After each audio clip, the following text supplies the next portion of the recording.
Across the country, hundreds of families in Nyando sub-county of Kisumu County were forced to spend the night in the cold.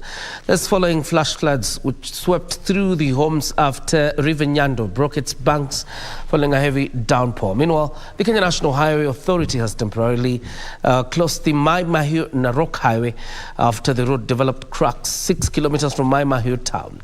KeNHA has embarked on restoration works in the affected area, while advising road users to use alternative routes.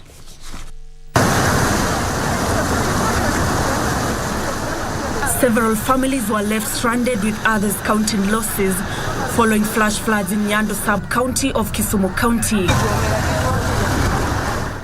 This is after River Nyando broke its banks around 2 a.m. Sunday. Watoto wengine wanalala chini. Sasa sisi tumeamka tumepata kama kila kitu iko juu ya maji.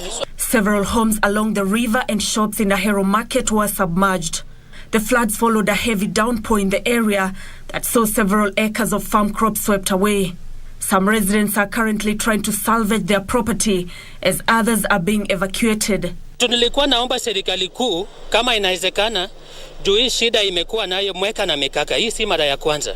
Nilikuwa naomba kama ile hii flood inaweza kuwa controlled, kama ile Kurusa Indam inaweza jengwa ili tuwe na suluhisho ya hii shida inatukumba. Ng'ombe ya jirani yetu ilienda na kondoo na mbuzi. Sasa tunaomba serikali tusaidie sisi. Hapo ni Nyando yetu. According to the County Multi-Agency Disaster Management Committee, 1,500 households have been displaced in the area. Kisumu Governor Professor Anyang' Nyong'o has urged all residents in flood-prone areas to immediately move to safer grounds. Meanwhile, the Kenya National Highways Authority has temporarily closed the Mai Mahiu Narok Highway after the road developed cracks 6 kilometers from Mai Mahiu Town. A statement by KeNHA stating the cause of the cracks has not been established, though the preliminary reports attribute it to the ongoing rains.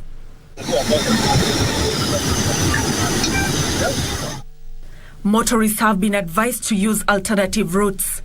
The authority says it's working round the clock to restore the damaged section of the road.